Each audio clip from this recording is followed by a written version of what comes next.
watching News 8. CPA Scott Adair is back with us. As always, good to see you. Good to see you too, Mark. Budgeting for the holidays this time of year. People still out and about getting those perfect presents for the ones they love.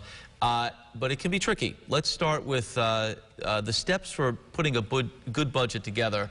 And the first thing to do is maybe pump the brakes, right? Yeah, absolutely. Now's a great time to take that final last look at your household budget for the year.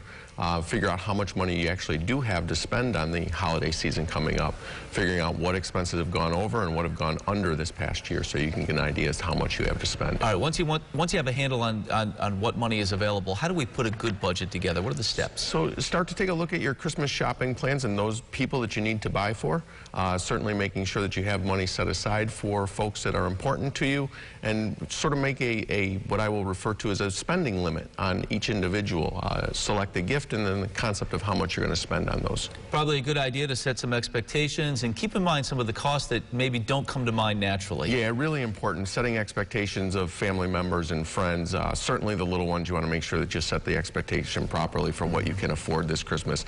And then certainly don't want to forget about those unexpected consequences or unexpected expenses that come up during the holiday season.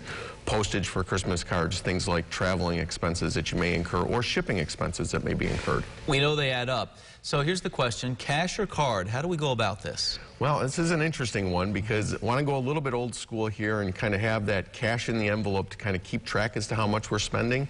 But certainly with as much online shopping that is done today, want to take a look at our debit cards and our credit cards to make sure that we're using those appropriately to monitor what we're spending. Again, go back to that Christmas budget to make sure that you're limiting what you're actually spending. That's really the next piece of advice. Stick to the plan, because it's easy to deviate once you get out the door and start looking at things. Certainly is, and what you want to make sure you do is check that what I'll call a shopper anxiety when you get to the store door, making sure that you're not over purchasing. All right, you know, final thought here. And this kind of goes hand in hand with a lot of the things we talk about in this segment.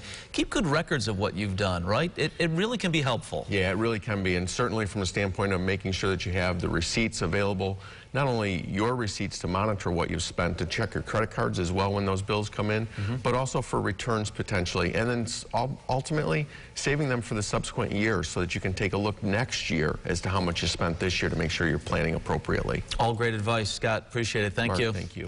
The plan for a good shopping holiday season right there for you. If you missed any of our conversation, as always, we're sharing it online at rochesterfirst.com.